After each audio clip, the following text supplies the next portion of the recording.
So hello and welcome back to yet another video of Bahi Khata by Sonal. आज हम करने वाले हैं कुछ important MCQ business studies chapter 1 का। तो क्वेश्चन नंबर 1 है, successful organisations do not achieve goals by chance but by following a deliberate process known as, and the deliberate process is known as management. तो इसका सही answer हो जाएगा management, option number D. Now second question है, which of the following is a function of top level management. Levels of management अच्छे से पढ़ लेना, ये टॉपिक हमेशा ही एग्जाम में आता है, ठीक है। तो फर्स्ट ऑप्शन है insuring quality of output, second assigning necessary duties and responsibilities to their departments, C taking responsibilities for all the activities of the business and its impact on the society, and last option is ensuring that the safety standards are maintained within the organization। तो इन सब में से जो कि top level management का function है वो है ensuring that the safety standards are maintained within the organization। Third question is, occupation which is backed by specialized knowledge and training and to which entry is regulated by a representative body। तो ऐसा occupation जहाँ पे entry restricted होता है कह सकते हो, और इसमें specialized knowledge चाहिए होता है, training चाहिए होता है। तो इसका आंसर होगा option A, profession. So next question is, a company's target production is 5000 units in a year। एक साल में एक कंपनी का टारगेट प्रोडक्शन 5000 यूनिट्स का होता है। To achieve this target the manager double shifts due to power failure most of the time. और इस टारगेट को अचीव करने के लिए मैनेजर डबल शिफ्ट कराता है क्योंकि पावर फेलियर की वजह से काम कंप्लीट नहीं हो पाता है। The manager is able to produce 5000 units but at a higher production cost होगा वहाँ पे, ठीक है।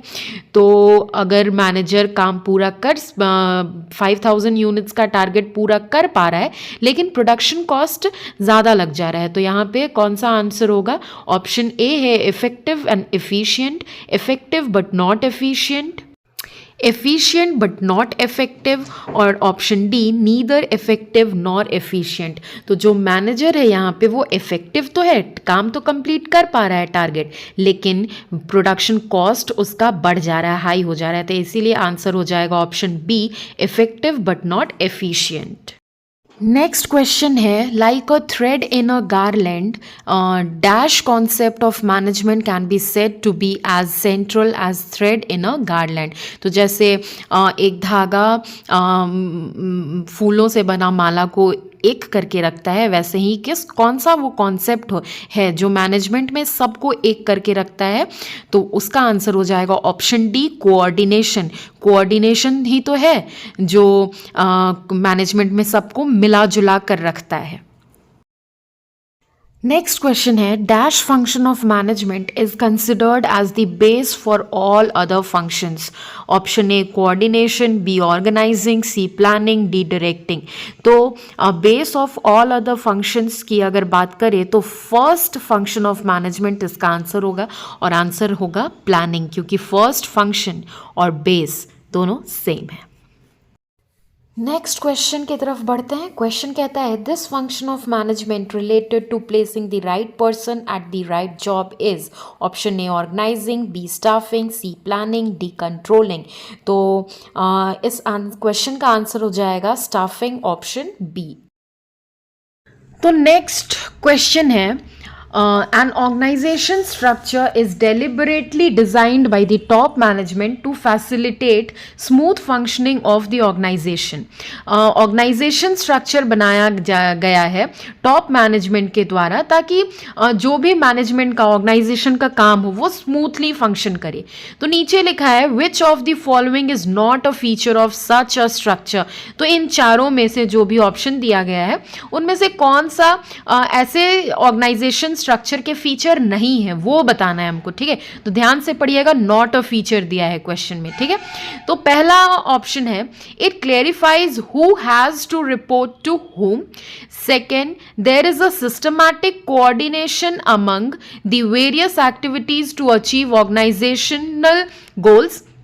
C. The standards of behavior evolve from group norms rather than officially laid down rules and regulations. D. It places more emphasis on work to be performed than interpersonal relationships among the employees.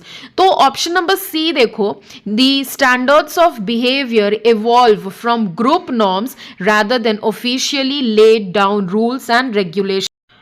तो option number A देखो, यहाँ पे clearly लिखा है, clarifies who has to report to whom. अगर ऐसा हुआ तो ऑर्गेनाइजेशन तो स्मूथली रन करेगा, तो इसलिए ए तो कहीं से भी आंसर नहीं होगा. बी है, there is a systematic coordination among the various activities to achieve organisational goal. अब सिस्टमैटिक कोऑर्डिनेशन होगा तब तो मैनेजमेंट स्मूथली काम करेगा, तो ये तो फीचर है, ठीक है, ऐसे ऑर्गेनाइजेशनल स्ट्रक्चर का. देन डी है, it places more emphasis on work to be performed than interpersonal relationships among the employees. अब जो ऑप्शन डी है तो वहां पे भी जो फीचर दिया हुआ है वो तो फीचर है ऐसे ऑर्गेनाइजेशन का, ठीक है, लेकिन जो ऑप्शन सी है वो ऑर्गेनाइजेशनल स्ट्रक्चर का फीचर नहीं है, जहां पे लिखा है the standards of behaviour evolve from group norms. Group norm से आता है, ना कि बस रूल्स एंड रेगुलेशंस से. तो ऐसा तो बात नहीं है, तो इसीलिए ऑप्शन सी हो जाएगा इसका answer. It is not a feature of such an organisation structure. Next question है, which of the following features of management as an art highlights that every manager applies his knowledge of principles in his own way to deal with a given situation. यहाँ पे question बोला है कि ये जो भी option दिया हुआ है उनमें से कौन सा ऐसा फीचर है मैनेजमेंट का जो मैनेजमेंट एज एन आर्ट को फुलफिल करता है, जिसमें ये कहता है कि जो मैनेजर्स हैं वो अपने हिसाब से अलग अलग सिचुएशन में अपने हिसाब से काम करवा सकते हैं, ठीक है. तो यहाँ पे देखो, फर्स्ट ऑप्शन है ethical code of conduct, B existence of theoretical knowledge, C personalised application and D universal validity. तो आपको तो पता चल ही गया होगा कि option C is the answer to this question, personalised application. Every manager, हर मैनेजर अपने तरीके से काम करवाता है, अपने पर्सनलाइज्ड एक्सपीरियंस से, एप्लीकेशन से, ठीक है. तो इसीलिए आंसर हो जाएगा ऑप्शन सी, पर्सनलाइज्ड एप्लीकेशन. तो नेक्स्ट क्वेश्चन है, Mrs JK computers is a small organisation engaged in assembling of computers. Mrs JK computers एक छोटा सा ऑर्गेनाइजेशन है जो कि कंप्यूटर्स असेंबल करने का काम करता है. In this organisation decision making rests with top management while the middle level is involved in only the implementation of plans. और यहाँ पे जो टॉप मैनेजमेंट है वो डिसीजंस बनाते हैं और जो मिडिल लेवल है वो उनको इम्प्लीमेंट करते हैं, प्लान्स को इम्प्लीमेंट करते हैं.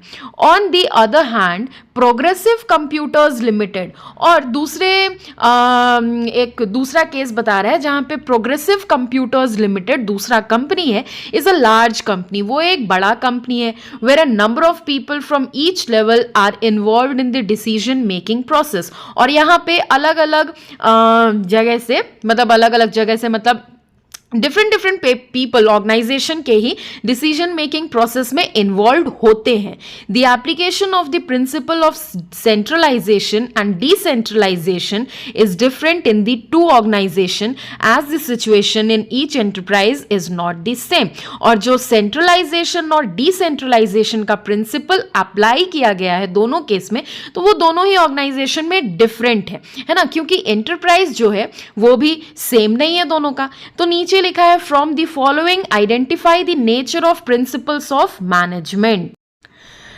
तो हमको आइडेंटिफाई करना है nature of principle of management, ठीक है. तो ऑप्शन ए है मैनली बिहेवियर, बी कॉन्टेंजेंट, सी फ्लेक्सिबल और डी यूनिवर्सल.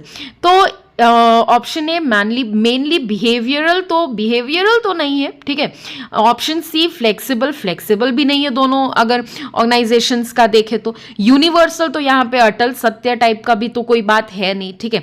तो ऑप्शन बी जो है कंटिंजेंट, वो हो जाएगा इसका आंसर, ठीक है. ऑप्शंस को इग्नोर करना सीखो, ठीक है. तो इससे क्या हो जाता है कि आपके करेक्ट आंसर्स आने के चांसेस बढ़ जाते हैं, ठीक है. तो ये थे कुछ MCQs from chapter 1 nature and significance of management. I hope आपको अच्छा लगा होगा तो प्लीज़ कमेंट करके बता देना। अब हम लेकर आएंगे चैप्टर 2 से कुछ MCQs, ठीक है। चैप्टर वाइज MCQs कराते हैं BST में, तो ये हेल्पफुल भी रहेगा आपके लिए और कहीं ना कहीं आपके चैप्टर्स का रिविजन भी हो जाएगा, ठीक है। अगर सारे चैप्टर्स का मिक्स्ड MCQ कराएंगे तो मज़ा नहीं आएगा। तो इसलिए BST का आपसे चैप्टर वाइज MCQs का रिवीजन हम करेंगे, टॉपिक्स भी क्लियर होंगे, ठीक है। तो फिर कहीं मत जाइएगा, बने रहिएगा यहीं और साथ मिलकर बढ़ते हैं, पढ़ते हैं, सीखते हैं, समझते हैं और एंजॉय करते हैं अपने जर्नी को। Thank you.